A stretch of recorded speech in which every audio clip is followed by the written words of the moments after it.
Coalition family, good evening. With just five more days to go, an election that matters the most. Now they're telling you, come. They want to see PEP. They want to see COP. They want to see love. They want to see UNC. They want to see change. Change is what they want. Change. On April 28th, you make it clear to them, here's where we jump off your suffering chain. Enough is enough. At this time, I want to welcome our first speaker for this evening, a man that I work closely with on the ground report, a man who is very humble, and he always sees the good in everything, and that's something that you can't take away from him. Now, they gave me a long list of things here, but I know this man from my heart, so I wouldn't waste time because we have a schedule. He's a former teacher of over 10 years. We call him the teacher. He's a community and social activist. He is the man that said that if he had the treasury, he'd dump it all on Laventille because he has that love, that passion, that commitment to serve the people. My coalition family, Port of Spain, please put your hands together and make some noise for the man, Lennox Smith, the political leader of love. Everybody, when UNC wins, everybody wins. Everybody's a winner. When UNC wins, Trinidad wins. UNC, everybody wins. Everybody wins. No, I'm not a lawyer, but I'm a proud member, love that is, of the coalition of interests led by the UNC and Kamala Prasad Bisasa.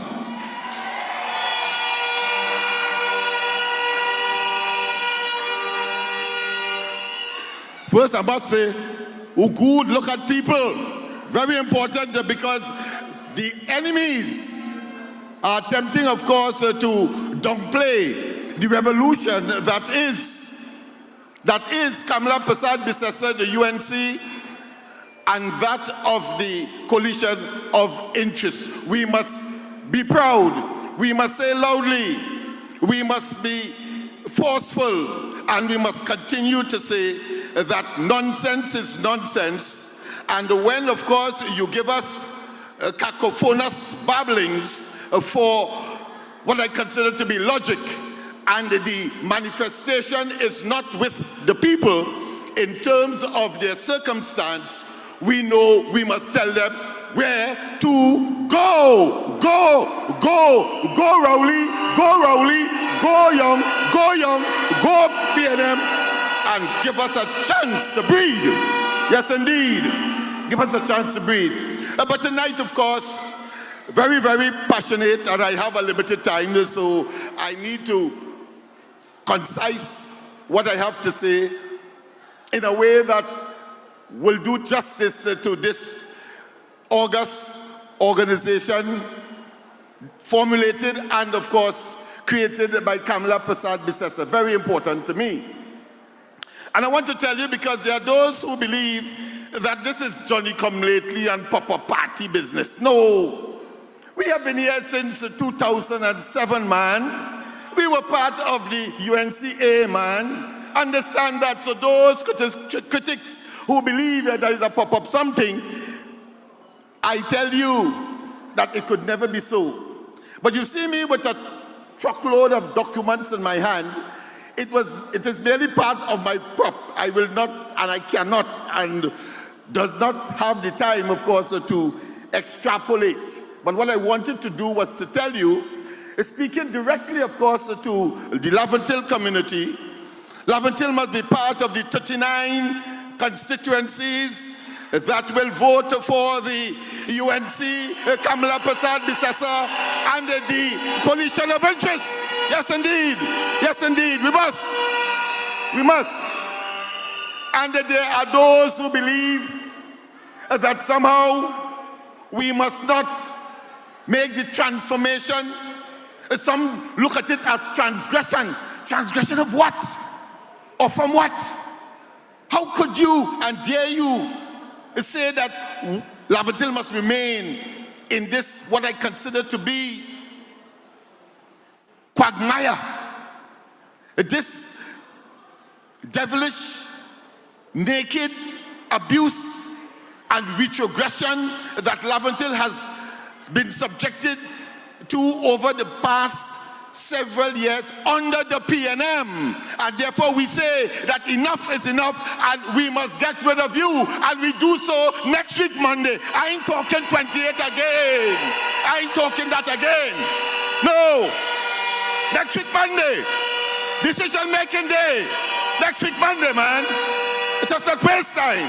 It's just not waste time. But I want to tell you this, because this is for the media, of course, that are here and wherever they are, because tomorrow we're having, of course, a press conference to, of course, address several issues. Because you see, when it is coming to, of course, moral and ethical standards, we cannot afford hypocrisy in high places. We cannot afford, for example, that Rowley tells us that when you are in public office, you have the highest standard of integrity, of transparency, of accountability, and then, of course, giving us some historical antecedent to suggest that somehow, when in 1962 we formed our independence and therefore our independent constitution, and then again, of course, in 1976, when, of course, we formed the Republican Constitution, that we would have come of age. But yet still we have our political leaders that would have been part and parcel of the natural, I shouldn't say natural, no, that's not the right word. I should say part and parcel of the consistency of managing the affairs of this country since 1956. And here it is today. We are seeing, of course, that organization has morphed into a criminal enterprise. Let us not waste time with that. The PNM is a criminal enterprise because one thing I would like you to evidence yourself of to prove that. One thing alone. Dr. Rowley came into the sphere of politics under a PNM banner and carriage, and told us that he met a bankrupt PNM. He told us that. He gave us a figure. He told us that $5 million the PNM was owing. That is what he told us. And in 9 years' time, you're billing now a multi-million, 100 million and counting, monstrosity called Balize House. That by itself tells me that that is hypocrisy in public office and that you have stolen from the people. That is blood money, man, painted in red. Blood money, blood money, blood money, blood. You see, integrity is important. Integrity is still important. And when we did the examination, after, of course, the PNM under Rowley, back in 2015, told us that the UNC thief, that Kamala is this, that Kamala is that of course, they're looking for them all over the place. Blue lights and silver bracelets. He introduced that in the political lexicon of this country. That's what he did. And then when we did the examination, and as my colleague would have said, and Master of Ceremony, that listen, we did the research, and we looked at it, and we looked at it on the basis, let me tell Trinidad and Tobago and elsewhere, we looked at it on the basis of mega projects. And when we looked, and mega project in the context that the PNM has been in office for 9 years, and therefore any evidence of corruption, nepotism, cronyism of the type they spoke, we would have, of course, or they would have had abreast of it because they have all the documents and all of the information since they control government. But guess what? When we look at the velodrome, the cycling velodrome, when we look at the aquatic center, when we look at the children's hospital, we still call it that. When we look, of course, at the debate campus. And when we look, the most poignant of them all is that of the 106 schools that Rowley couldn't find. And of course, the great and still great Minister of Education, former Gopi Singh, pointed it out in the Parliament of the country. Give the UNC a round of applause for being so damn honest.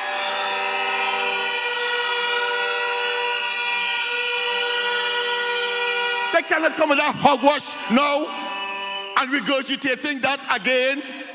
They have to answer as to where they got the money from to build Balize House. And let me tell you this, Rowley is on record saying that not a contractor contracted under the PNM was engaged on that project. But let me tell you this, because I was the one had to do the research.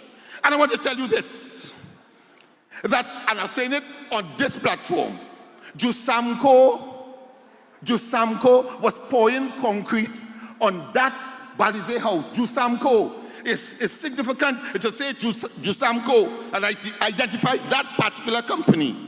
So not only did he say that, but when we match it with the evidence, it shows that Jusamco was pouring concrete in a big advertisement, so it's there in public for the public to see, observe, and read, and of course research. And you would see that it was pouring concrete on the foundation of that monstrosity called Balize House.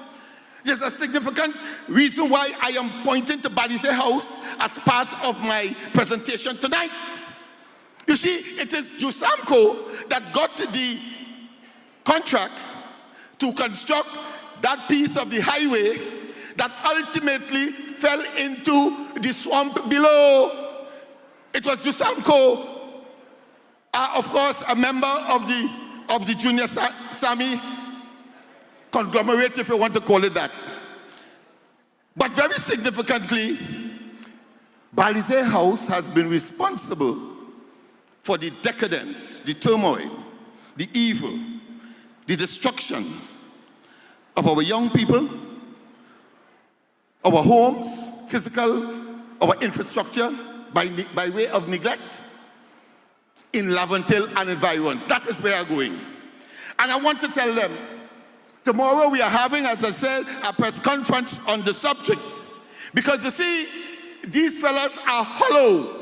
I say that they are unashamedly dunce. They are unashamedly cowards. Because here it is. I have a document in front of me. I'm not going to read it. I didn't come here for that.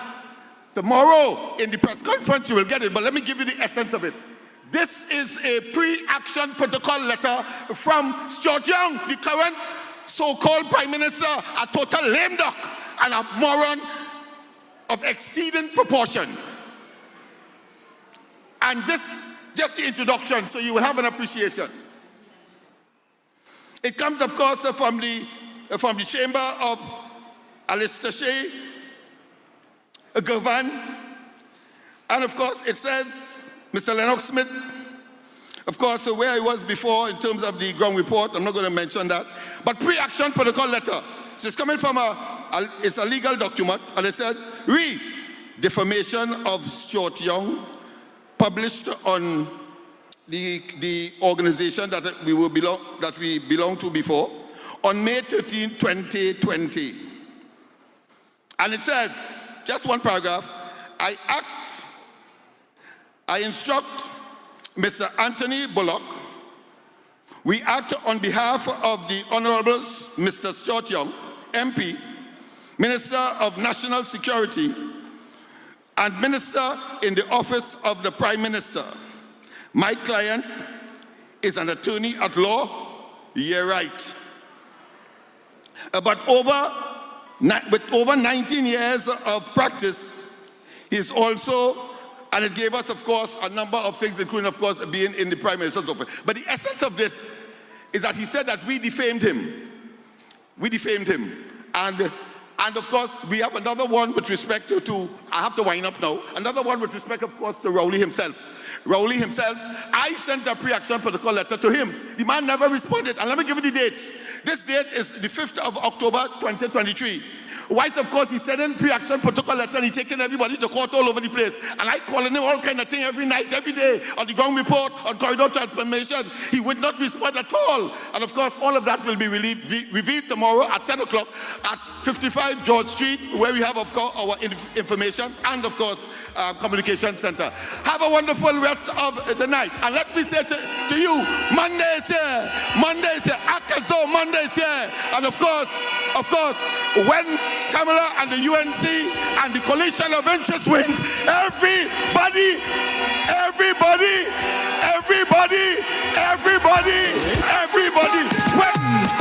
When UNC win, everybody wins. Everybody's a winner. When UNC win, Trinidad wins. Once again, please, for political leader of love, Lennox Smith.